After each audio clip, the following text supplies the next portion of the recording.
시간에 이렇게 한번 인사하겠습니다. 새해에는 하나님의 복의 통로가 되시옵소서. 하나님의 복의 통로가 되세요. 기도해서. 예, 여러분 모두가 하나님의 그런 복의 통로로서 쓰임 받기를 원합니다. 이것은 여러분이 복 받을 뿐만 아니라 여러분들을 통해서 다른 사람들에게도 복을 전해주는 그런 통로가 된다는 그런 큰 어떤 의미가 있습니다. 2026년 이제 벌써 새해가 밝았습니다. 우리는 매년 이 시점이 되면 새로운 결심을 많이 하게 되죠, 여러분. 여러분 결심은 뭡니까? 2026년에 대해서 내가 다 목표가 섰습니까? 어떤 분은 내가 이번에는 정말 성경을 필히 한독 하겠다. 결심 많이 하죠. 그런데 얼마나 갑니까? 하여튼 얼마 갈지는 모릅니다. 그렇지만 결심은 합니다.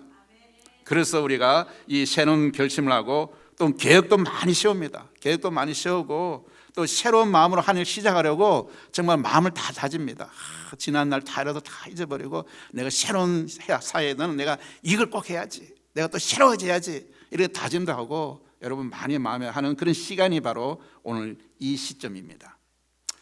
하지만 오늘 우리가 말씀을 보니까 성경은 새해를 우리의 결심으로 시작하지 않는다고 말합니다. 여러분들은 이 새해를 우리 자신의 결심으로, 우리의 계획으로 시작한다 그러지만 오늘 말씀에서는 우리의 결심으로 새해를 시작하는 것이 아니라고 우리에게 가르치고 있습니다. 성경의 모든 위대한 시작은 언제나 뭐로 시작합니까? 하나님이라는 그런 승포로 시작되고 있습니다. 여러분 성경의 첫 장 첫 구절을 기억하십니까? 무엇이죠? 태초에 하나님이 천지를 창조하시느니라. 성경의 첫 문장은 바로 인간의 행동이 아니라 하나님의 주권적인 시작을 선포가 있는 겁니다. 그리고 오늘 2020년 첫 주일에 하나님 우리 각자에게도 동일하게 이렇게 말씀하십니다. 올해도 내가 시작한다. 너희들이 시작하는 것이 아니라 올해도 바로 내가 시작한다. 내가 너를 불렀다. 내가 너희의 삶에 새로운 역사를 열겠다. 이것이 아니고 우리에게 주시는 말씀이에요, 여러분. 그리고 성경 전체를 통해서 흐르는 하나님이 시작하시는 새로운 역사에는 아주 중요한 이름이 하나 있습니다. 여러분 오늘부터 시작되는 책별 설교 시리즈 전체를 관통하는 단 하나의 단어를 선택한다면 여러분은 어떤 단어를 선택하기를 원하십니까? 바로 covenant, 언약이겠죠. 즉 하나님의 약속일 것입니다. 여러분 우리의 구약을 Old Testament라고 그러잖아요, 그죠? 신약은 뭐라 그러죠? New Testament. 뭡니까? 하나님의 약속이에요. 성경은 우리에게 하나님의 약속의 책이에요. 이게 바로 하나님께서 인류를 구원하겠다 그런 약속을 주시는 책이 바로 성경이에요. 그 약속의 성취가 어디서 이루어집니까? 바로 신약에서 예수님이 오시면 그 약속의 성취가 이루어지는 것이죠. 그래서 성경에 우리가 단 하나의 말을 다는 거라면 바로 언약, 바로 프라미스, 그 카버넌트라는 거죠. 카버넌트. 여러분 바로 성경 전체가 죄로 무너진 세상을 구원하시겠다고 바로 하나님의 거룩한 약속, 즉 옛 언약과 새 언약의 이야기가 바로 이 성경이기 때문입니다.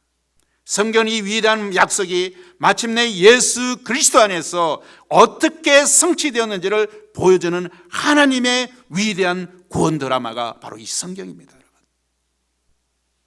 여러분 오늘 우리가 함께 읽은 창세기 12장은 바로 그런 장면입니다. 인간의 실패가 반복되던 어두운 시대에 하나님께서 조용히 한 사람을 바로 부르시며 완전히 새로운 역사의 전환점을 맞이하는 것이 오늘 창세기 12장이에요. 바로 얼마나 놀라운 순간입니까? 여러분 이 말씀으로 새해를 시작하는 우리에게 주시는 가장 어쩌면 적합하고 강력한 하나님의 음성일지도 모르겠습니다. 그렇다면 이 음성이 왜 그토록 강력하고 그리고 위대한 것일까요? 모든 빛은 깊은 어둠 속에서 가장 밝게 빛납니다. 모든 빛은 가장 어두울 때에 가장 어두울 때 빛이 크게 빛나죠. 여러분, 창세기 12장에 담긴 하나님의 이 위대한 부르심은 또한 그 말씀이 선포되기 직전의 세상이 얼마나 캄캄하고 절망 속에 있다는 것을 바로 알 때에 비로소 그 참된 가치와 그리고 은혜를 깨달을 수가 있기 때문입니다. 여러분, 오늘 본문인 창세기 12장이 얼마나 위대한 말씀인지, 얼마나 큰 은혜의 선포인지를 제대로 알려면 우리는 잠시 숨을 멈추고 고르고 1장부터 11장까지에 펼쳐지는 어둡고 깊은 골짜기를 지나야만 합니다. 그 깊고 어두운 골짜기 지나와야만이 12장에서 그래서 이렇구나, 하나님의 의미를 더 깨닫게 되는 거예요. 여러분, 왜 하나님은 아브라함 한 사람을 부르셔야 했을까요? 왜 하나님께서 굳이 아브라함을 부르셨어야 했을까요? 여러분, 성경은 시작은 완벽했습니다. 성경 시작은 완벽했어요. 하나님은 완전하신 분이기 때문에 완벽했어요. 하나님은 어둠과 혼돈 속에서 빛과 질서 그리고 생명을 창조하시며 완벽한 복으로서 세상을 창조하셨습니다. 그걸 창조하셨죠. 그리고 그 복의 정점에서 하나님은 자신의 형상대로 인간을 만드시고 그리고 온 세상을 다스리는 복을 우리 인간에게 위임하셨습니다. 모든 것이 좋았습니다. 모든 것이 은혜였습니다. 그리고 인간은 그 복을 스스로, 그러나 그 인간은 그 복을 스스로 걷어찼습니다. 하나님처럼 되겠다는 교만으로 하나님과의 관계를 끊어버렸습니다. 그것이 바로 인간이 타락한 존재에게. 그 결과 어떻게 되었습니까, 여러분? 그 결과 아주 비참하게 됐죠. 에덴 동산에서 쫓겨난 죄는 거기서 멈추지 않고 계속해서 끔찍한 바이러스처럼 번져나기 시작했어요. 그 죄가 계속 번져나기 시작했어요. 그래서 나중에 어떻게 됩니까? 형이 동생을 돌로 쳐 죽이는 이 폭력이 이제 막 시작되는 거예요. 형이 동생을 쳐 죽이고 그 폭력은 온 땅에 가득하여 하나님께서 한탄하실 정도가 되기 시작했습니다. 결국 하나님은 눈물로 세상을 어떻게 하십니까? 심판하십니다. 그것이 홍수죠. 그 모든 심판 속에서도 노아의 가족을 통해 그런데 하나님 구원의 문을 열어주신 거예요. 이제 새로운 시작인 줄 알았습니다. 하나님께서 이 땅을 홍수로 멸망하시고 이제 노아의 가족을 통해서 방주를 통해서 이제 구원하시기 때문에 인간은 이것이 하나님의 구원이었고 이제는 그것이 끝인 줄 알았어요. 이제 새로운 시작인 줄 알았습니다. 하지만 인간의 마음속 깊숙이 박힌 죄의 그런 바이러스는, 죄의 뿌리는 여전히 남아 있었습니다. 노아의 홍수 후손들은 또다시 하나님을 잊어갔습니다.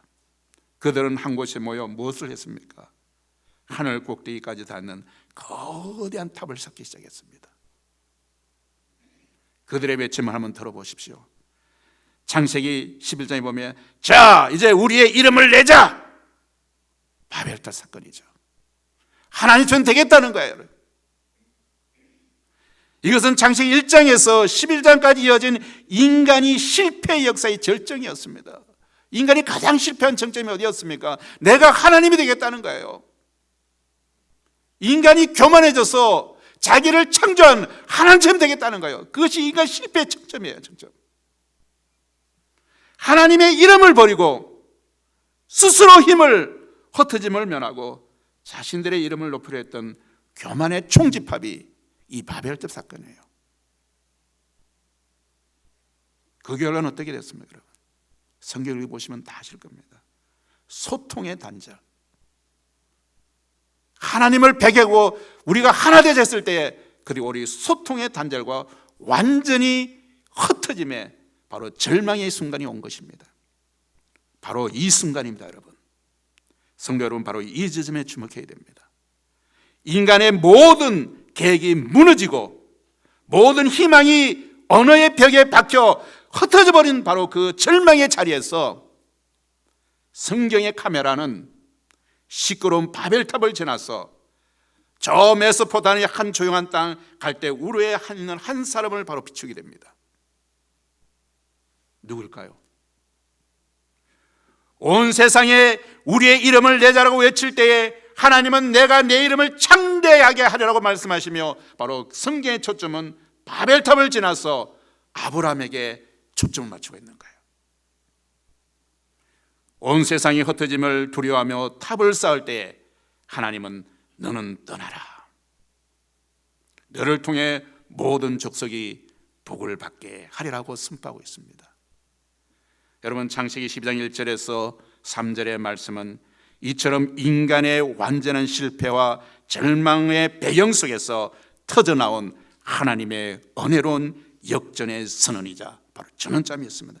새로운 창조의 시작이었습니다. 이제 이 위대한 부르심의 말씀을 우리가 한 절 한 절 깊이 들어가 보겠습니다. 여러분, 창세기 1장부터 11장까지의 결론은 이것입니다.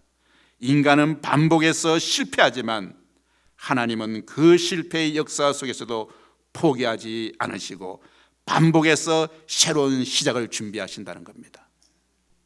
그리고 바로 그 절망의 순간, 모든 인류가 흩어져 하나님을 대적하던 그 순간에 하나님은 갈대아 우르의 한 사람 아브라함을 부르시고 계십니다. 자, 이제 귀를 한번 기울여 보십시오.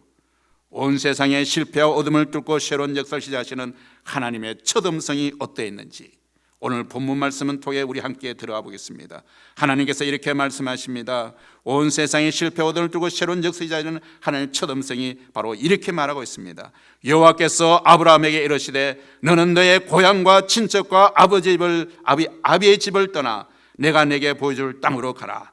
내가 너로 큰 민족을 이루고 내게 복을 주어 내 이름이 창대하게 하리니 너는 복이 될지라.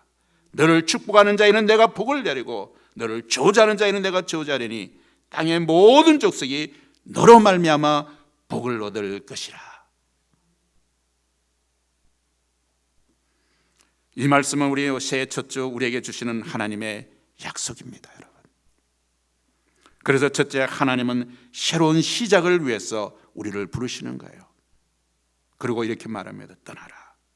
하나님이 시작하시는 모든 새로운 역사에는 첫걸음이 있습니다. 그 첫걸음은 언제나 하나님의 부르심, 떠나라는 명령에서 시작됩니다. 왜 떠나라고 할까요, 여러분? 우리가 익숙했던 것, 하나님과 반대했던 것들, 우리의 본성으로 잘못된 것들을 일단 떠나야만이 우리가 하나님을 만날 수 있는 거예요. 아브라함의 위대한 믿음의 여정은 그 무언가를 결심했기 때문이 아니에요. 하나님의 이름 이 한마디 말씀에 응답했기 때문에, 여러분. 우리가 하나님의 말씀에 대해 자기의 어떤 결심이 아니라 내가 하나님의 부르심에 대해서, 하나님의 음성에 대해서 내가 어떻게 응답하느냐에 따라서 여러분의 인생이 달라진다는 거예요, 여러분. 우리는 부르심에 대한 응답이 있어야 돼요, 여러분.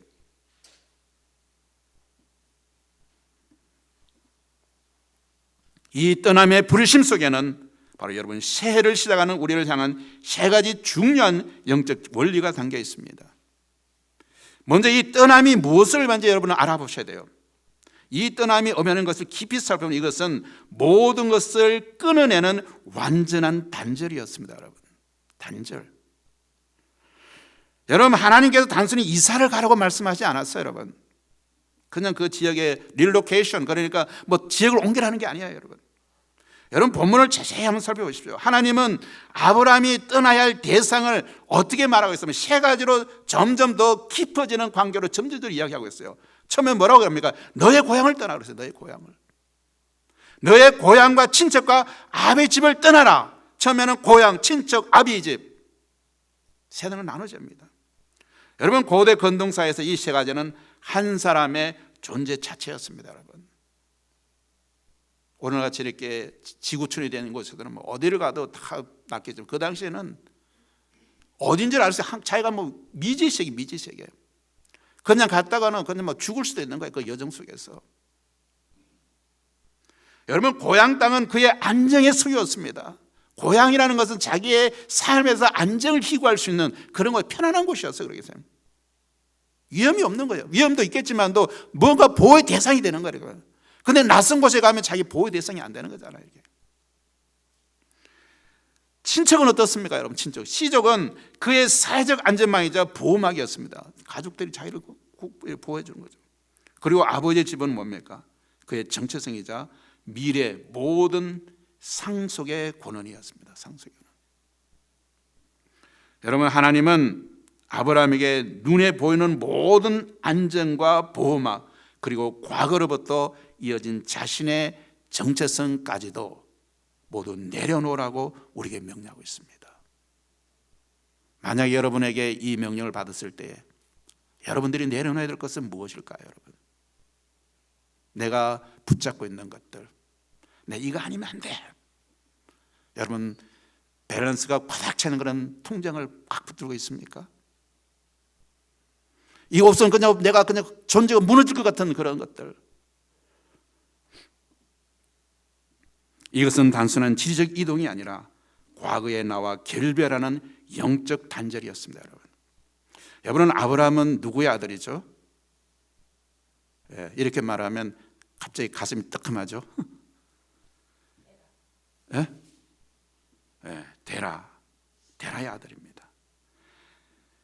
옛 정체성을 뒤라고 오직 하나님의 부르심 안에서 새로운 정체를 찾아야 됩니다. 이 갈대아 우르라는 곳이 굉장히 우상을 섬기는 곳이었어요. 이 데라라는 사람은 우상을 만들어서 파는 사람이었어요. 그래서 어쩌면 하란에까지 왔다가 결국은 움직이지 못할 때가 있었어요.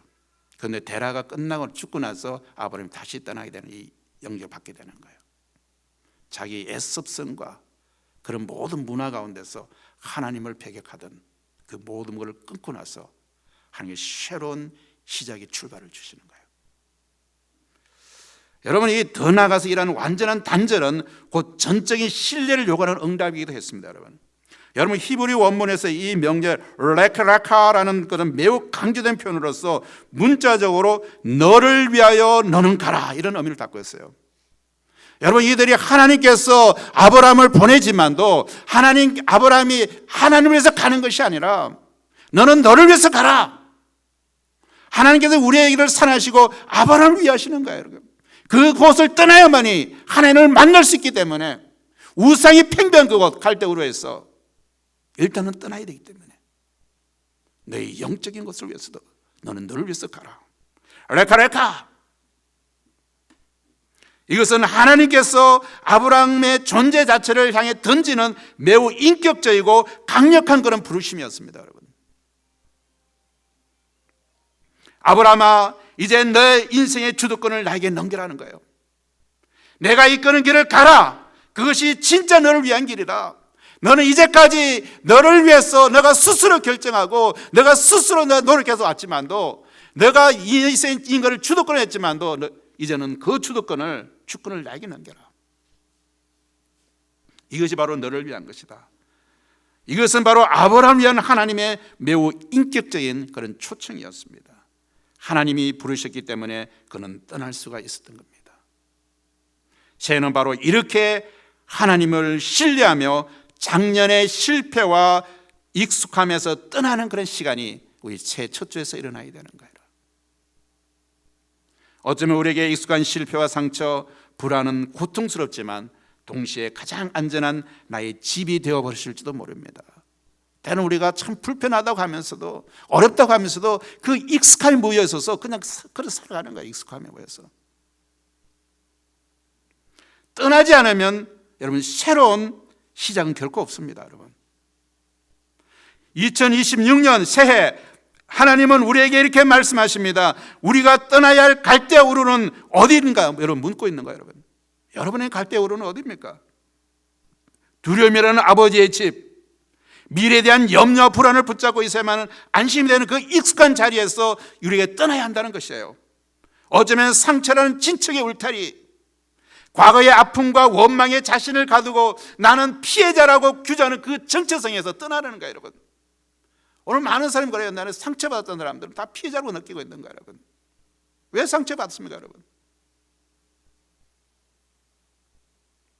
제 습관이라는 고향 땅, 반복적으로 넘어지게 만들지만 끊어내지 못하는 것들, 내가 이거 하지 말아야지 하면서도 계속 그 일을 더 하게 되는 것들,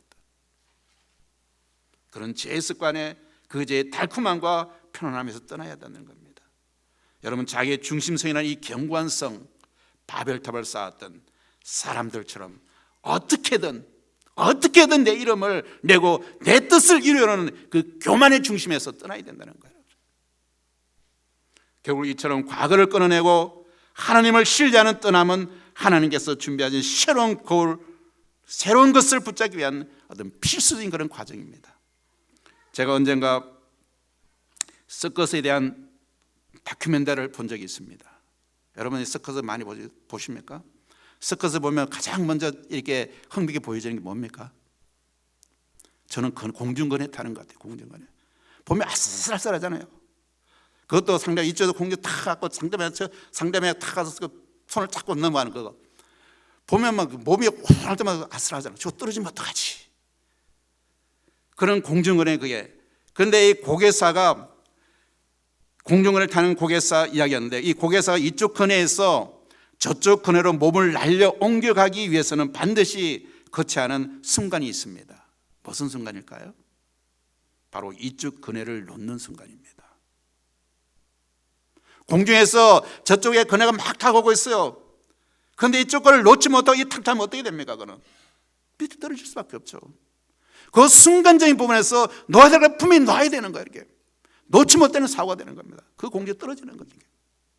그 타이밍을 놓치면 떨어지는 거예요. 바로 이쪽 근해를 놓는 순간입니다. 저쪽에서 나를 잡아줄 다른 고개사의 손이 다가오는 것을 보면서 내가 지금 붙잡고 있는 이 안전한 근해줄을 놓아야만 됩니다. 그런데 저쪽 다가오는데 이곳이 이 안전해, 이거 놓으면 떨어질 것 같아. 놓으면 어떻게 되면 둘 다 떨어져요. 둘 다.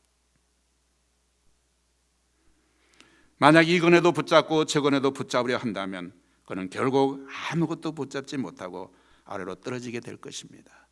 여러분, 하나님의 부르심에 응답하는 것도 이와 같습니다. 하나님이 우리를 위해 준비하신 새로운 미래, 새로운 축복, 새로운 정체성을 붙잡기 위해서는 반드시 우리가 지금껏 굳게 붙잡고 있던 낡고 익숙한 것들을 놓는 결단이 있어야 됩니다. 사랑하는 성도 여러분, 하나님은 아브라함을 부르시듯 오늘 새 첫 주에 우리를 똑같이 부르고 계십니다. 내가 머물러 있는 익숙한 실패의 자리에서 떠나라. 내가 준비한 새로운 길로 가라.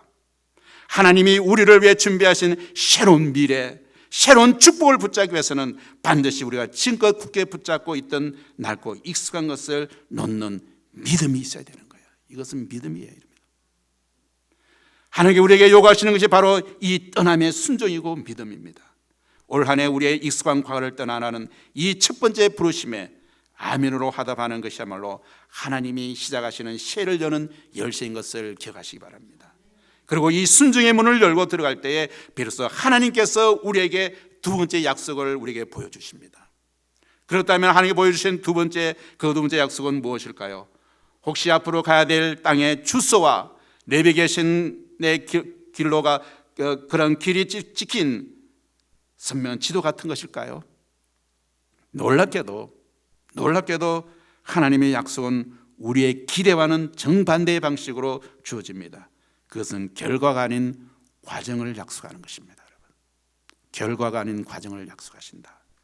그래서 둘째, 하나님은 우리의 미래를 인도하시는 분이십니다. 내가 내게 보여줄 땅으로 가라. 여러분, 하나님의 부르심에 순종에 약속한 곳을 떠났을 때 우리는 종종 막막함과 불확실성을 앞에 서게 됩니다. 하나님 우리에게 어떤 방향을 보여주셨어요. 그러나 구체적인 길의 지도를 보여주지 않았어요. 그렇기 때문에 하나님 나 어떻게 하라는 겁니까? 그냥 막막할 때가 있는 거예요. 이 아브라함이 그랬어요. 떠나라고 그래서 떠나려고 하는데 어디로 가야 될지 모르는 거예요. 하나님께 가라 그랬는데 그 약속이 본문에서는 내가 내게 보여줄 땅으로 가라고 말씀으로 표현되어 있습니다. 먼저 본문을 보면 이렇게 관찰해 보면 이렇게 봅니다. 하나님은 아브라함의 목적지를 분명히 알려주지 않았어요. 가나안 땅으로 가라, 뭐 어디로 가라, 이렇게 분명한 목적을 보여주지 않았어요. 그리고 이러니까 그냥 내가 너에게 보여줄 땅으로 가라 이렇게 말씀하셨어요. 여러분, 여기서 보여줄 땅은 뭡니까? 미래형이에요. 미래형. 아직까지 구체적으로 뭔지 모르는 거예요. 이것은 지금 당장 보여주는 것이 아니라 앞으로 너희가 여정 가운데서 점진적으로 계속해서 보여주시는 약속입니다. 어떤 목적을 딱 가는 것이 아니라 내가 여행할 때마다 그때마다 내가 이리 가라 저리 가라 이렇게 디렉션을 주겠다는 그런 약속인 거예요. 여러분이 아브라함의 순종은 완성된 지도를 받고 출발하는 것이 아닙니다. 완성된 지도를 받고 출발하는 것이 아니라 하얀 백지를 들고 안내자의 음성만 어제 떠나는 것과 같은 거예요. 한 치 앞을 알 수 없는 거예요. 이렇게. 히브리서 11장 8절에 보니까 이 상을 이렇게 정확히 모셨습니다. 아브라함은 부르심을 받았을 때에 순종하여 장래의 유업으로 받을 땅에 나아갈 새 갈 바를 알지 못하고 나아갔으며, 히브리서 기자가 그렇게 기록하고 있습니다. 여러분, 이것이 우리에게 무엇을 의미하고 있습니까? 갈 바를 알지 못한다. 이것은 하나님께서 우리의 신앙 여정의 초점을 목적지가 아닌 안내자에게 우리의 부점을 넣는 거예요. 목적지가 아니에요. 목적지가 하나님 자신에게 보낸 거예요. 안내자 대신 하나님을 바라보라는 거예요. 여러분, 우리가 목적을 말하면 그냥 둥 자기 알아서 그냥 막 가버릴 거 아니에요. 우리가 누굴 의지하겠어요? 그냥 가는데 그는 내 노력으로 내 힘으로 다 가려고 하겠죠. 하나님은 목적지가 아니라 안내자 대신 하나님께 집중하라는 거예요. 한순간 한순간 살아가면서 매일매일 매 순간마다 하나님을 바라보라는 거예요. 하나님 음성을 기억하라는 거예요. 만약 아브라함이 목적지를 정확히 알았다면 그는 자신의 경험과 지식과 지도를 의지했을 것입니다. 그러나 목적지를 모르기 때문에 그는 매 순간 하나님을 의지할 수밖에 없는 거예요. 여러분, 하나님의 음성에 귀 기울일 수밖에 없는 거예요. 여러분, 하나님께서 원하신 것은 아브라함이 가나안 땅에 도착하는 것만이 아니라 그 땅에 도착하기까지의 모든 과정 속에서 하나님의 깊고 인격적인 관계를 만들어 가라는 거예요. 여러분의 인생 여정 속에서도 이런 인생을 가면서 실패와 두려움 가운데서 쓰러지고 넘어질 때마다 하나님의 손을 붙잡고 또 반복해서 할 때마다 그런 하나님의 관계를 맺어가는 거예요. 그래서 하나님 만났을 때 여러분은 하나님의 성품으로 변해있는 거예요. 인격, 그 실패 가운데서. 요즘은 우리가 낯선 길을 갈 때 대부분 뭘 켭니까? 내비게이션을 켭니다. 그런데 내비게이션은 처음부터 전체 지도를 다 보여주지는 않습니다. 여러분, 그런 내비게이션 있습니까? 전체 다 보여주는 거? 단지 지금 서 있는 자리에서 다음 턴까지만 안내줍니다. 500m 앞에서 우회전하세요. 그리고 우리는 그 말을 믿고 우회전을 또 합니다. 가서 그럼 또 우회전 하고 나면 그 다음 또 이야기합니다. 2km까지 계속 전진하세요. 또 2km 쭉 갑니다. 또 2km 가다가 보면 그래서 좌측으로 가세요, 우측으로 가세요. 전체의 글을 보지 않고 순간순간마다 우리에게 디렉션을 주는 거예요. 이게 내비게이션입니다. 바로 하나님께서 우리 인생을 인도하실 때도 이와 같지 않습니까, 여러분? 하나님은 우리가 한눈에 모든 것을 보게 하기보다는 필요한 순간마다 단길을 보여주십니다. 어디로 가야 할지 몰라 불안해하는 그 순간에도 그분은 결코 우리를 잘못된 길로 인도하지 않으십니다. 우리가 하려는 단 한 가지, 지금 들리는 하나님의 음성에 순종하며 한 걸음 한 걸음 나가는 거예요. 여러분, 사실 전체 제도가 보이지 않는 내비게이션은 안내만 따라가는 것은 영적으로 볼 때 마치 짙은 안개 속을 채취하는 것 같죠. 이게 안내만요. 앞으로 어떤 일이 벌어질지, 이 길이 정말 맞는 길인지 아니면 확신할 수 없는 그런 순간에 막막함이 있을 거예요, 여러분.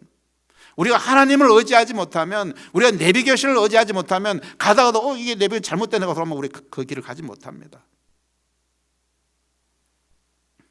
성도 여러분, 2026년은 시작하는 우리의 마음이 바로 이 안개 속과 같지 않습니까? 올 한 해 내 직장은 어떻게 될까? 우리 자녀의 미래는 어떻게 될까? 2026년에 나의 건강은 어떻게 될까? 내가 이게 생생하지만 어느새 우리가 병원에 들어갈지 누가 알 수 있습니까, 여러분? 인간의 일조 알 수 없잖아요, 미래는. 재정상은 어떻게 될까? 이래 가다 내가 뱅크럽시 되는 건 아닐까? 안개처럼 모든 것이 불확실한 미래 앞에 우리는 불안해합니다. 그래서 우리는 연초마다 1년치 계획이라는 지도를 완벽하게 그려놓고 싶어합니다. 1년치 계획을 막 세워놓고. 하지만 오늘 하나님은 우리에게 말씀하십니다. 내가 너에게 1년치 지도를 주지 않겠다. 그러나 내가 너의 발 앞에 비추는 빛이 되어주겠다는 거예요. 새해는 보이는 현실이라는 지도를 의지해 걸어가는 시간이 아니라 보여주실 약속이라는 헤드라이트 불빛을 붙들고 믿음으로 나가는 시간인 줄 기억하시기 바랍니다. 우리의 안전은 완벽한 계획에 있는 것이 아닙니다. 우리와 동행하시는 완벽한 계획자이신 하나님에게 있습니다. 하나님을 따라가는 여정은 목적지를 보고 가는 여행이 아니라 목적지를 알고 계신 하나님 한 분만을 바라보고 가는 신뢰의 여행입니다. 믿음의 여행이에요. 그렇다면 하나님께 우리를 이끄시는 이 여정의 최종 목적은 무엇일까요? 단순히 우리의 한 사람이 안전한 땅에 정착하는 것이 전부일까요? 아닙니다. 하나님께서는 훨씬 더 위대한 계획을 가지고 계십니다. 그래서 세 번째 보면 하나님은 우리를 통해 복을 흘려보내겠다고 약속하십니다. 너는 복이 될지라. 여러분, 하나님이 아브라함을 부르시고 그 확실한 여정으로 인도하신 목적은 단순히 그가 복을 받는 것에 그치지 않았습니다. 오늘 본문에서 하나님이 아브라함에 주시는 약속의 절정, 하나님이 시작하시는 새해의 가장 놀랍고 가장 벅찬 진실은 바로 우리를 세상의 축복으로 사용하신다는 겁니다. 여러분, 먼저 본문 말씀 한번 다시 보시기 바랍니다. 하나님은 아브라함에게 여러 가지 복을 약속하십니다. 내가 너로 큰 민족을 이루고 내가 네게 복을 주었어 내 이름을 창대하게 하리라. 여기까지는 뭡니까? 아브라함이 하나님으로부터 받은 복입니다. 여러분, 그런데 그 다음에 이어지는 선언은 완전히 차원이 다릅니다. 하나님은 너는 복이 될지라. 그렇게 선언하고 계십니다. 여러분, 히브리어 원문은 이 선언이 얼마나 강력한지를 보여줍니다. 이것은 너는 복을 가질 것이다가 아닙니다. have blessing이 아니에요. 여러분, 너의 존재 자체가 복이 될 것이다. be blessing. 우리가 복을 갖는 게 아니라 내가 복이 된다는 거예요. 여러분, 우리의 정체성입니다. 우리가 하나님의 자녀는 복을 가지는 자가 아니라 복이라는 거예요. 복이라는 거예요. 복 그 자체라는 거예요. 여러분, 세상 사람은 뭡니까? 복을 그렇게 원하잖아요. 여러분, 그런데 우리가 그 복 자체라는 거예요. 여러분, 아브라함은 복을 담는 그릇에서 복을 흘려보내는 샘물이 되도록 부름을 받은 거예요. 여러분, 그렇게 부름받은 거예요. 여러분, 복을 가지도록 부름받은 것이 아니라, 복을 담는 그릇으로 부름받은 것이 아니라, 여러분이 바로 복이 샘물처럼 하는 그런 복이라는 겁니다. 이것이 왜 그렇게 중요할까요? 여러분, 이것은 바벨탑에서 흩어진 열방을 향하는 하나님의 위대한 회복 개혁의 시작이기 때문입니다. 여러분, 바벨탑에서 흩어진 열방을 위해서 하나님의 회복의 역사가 여기서 이루어지는 겁니다. 여러분, 바벨탑에서 인간들은 스스로 힘으로 우리 이름을 내자며 자기들만의 성공과 안위를 추구하다가 그렇게 어떻게 돼서 흩어졌어요. 이렇게. 그러나 하나님은 아브라함 한 사람을 부르셔서 말씀하십니다. 어떻게 말씀하십니까? 내가 내 이름을 위대하게 만들어주겠다. 바벨탑에서는 우리 자기들 스스로가 내가 내 이름을 내자 했지만도 하나님도 아브라함 제도는 내가 내 이름을 위대하게 만들어주겠다. 그러나 그것은 너만을 위한 것이 아니야. 너를 통해 땅의 모든 족속이 복을 얻게 하려는 것이야. 여기 아브라함의 하나님 부르신 목적이 있는 거예요. 여러분, 열방을 회복케 하는 목적이 여기 있는 겁니다. 즉, 하나님의 부르심은 언제나 이기적인 목적이 아닙니다. 여러분, 이타적인 사명을 원하는 거예요. 이타적인 사명을. 이것이 성경 전체를 관통하는 하나님의 언약입니다. 여러분, 하나님의 언약은 이기심에서 발로된 것이 아니라 이타적이라는 거예요. 이타적인 거예요. 이 약속은 바로 아브라함이 후손으로 오신 예수 그리스도를 통해서 마침내 완전히 성취됩니다. 예수님은 바로 가장 이타적인 사람이었죠. 그리고 이제 예수님을 믿는 우리 모두가 바로 이 아브라함의 약속, 복의 통로가 되는 약속을 바로 유업으로 받게 된 것입니다. 여기 아주 중요한 예가 하나 있습니다. 여러분, 물은 두 가지 방식으로 존재할 수 있습니다. 물은 하나는 저수지이고 다른 하나는 강입니다. 여러분, 저수지는 하늘에서 내려온 비와 온갖 그런 수로를 통해 물을 받아서 어떻게 됩니까? 가둬두습니다. 가둬두죠. 그 목적은 어떻게? 오직 하나, 나를 위해서 물을 저장하는 것입니다. 그러나 그 고여있는 물은 어떻게 됩니까? 시간이 가면 갈수록 생명력을 잃고 썩기 시작합니다. 고여있는 물은 썩을 수밖에 없는 거예요. 반면에 강은 어떻습니까?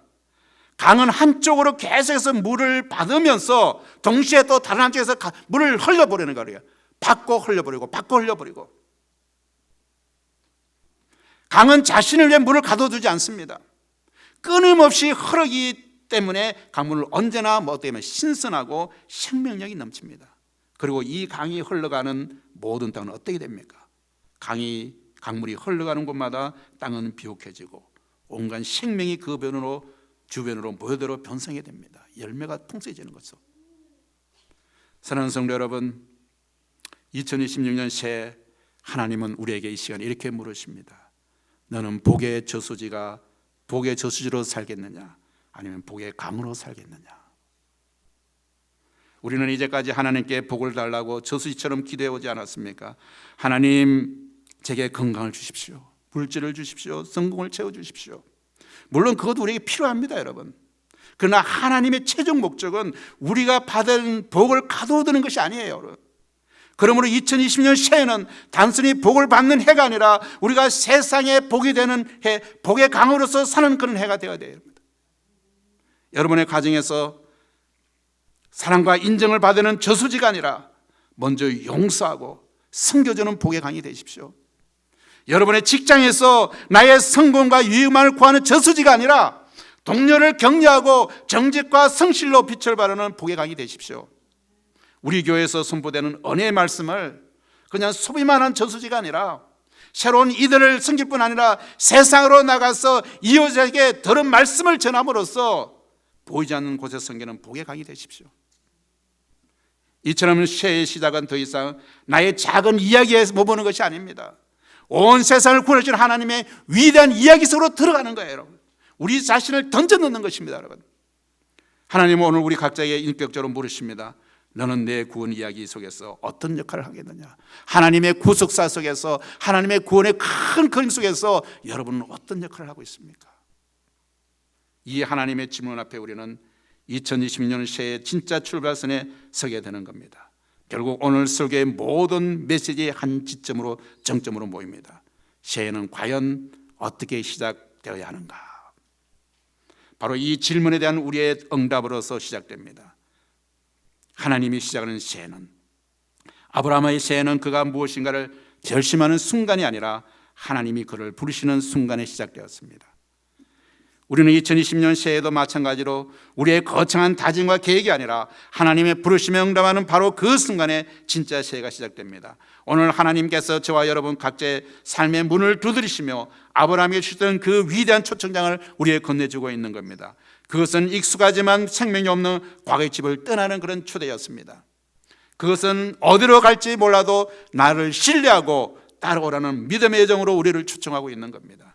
그리고 그것은 더 이상 복을 구하는 저수지가 아니라 세상을 향해 복음을 흘려보내는 바로 복의 강이 되라는 거룩한 사명으로 우리를 초청하고 있는 겁니다.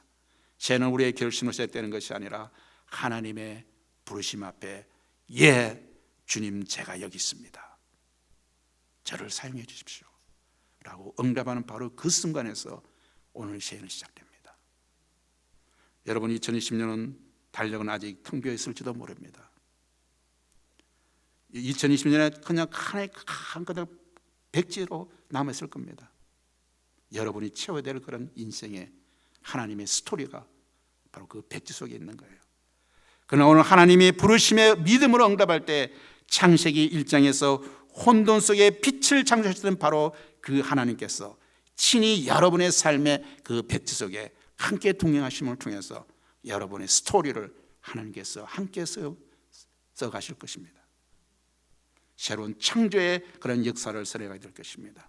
그 해는 우리의 계획보다 위대하고 우리의 기대를 뛰어넘는 하나님이 친히 책임지시는 복된 해가 2020년이 될 것입니다. 하나님이 시작하는 2026년 그 위대한 여정에 동참하는 모든 성도님이 되시기를 주님의 이름으로 축원합니다.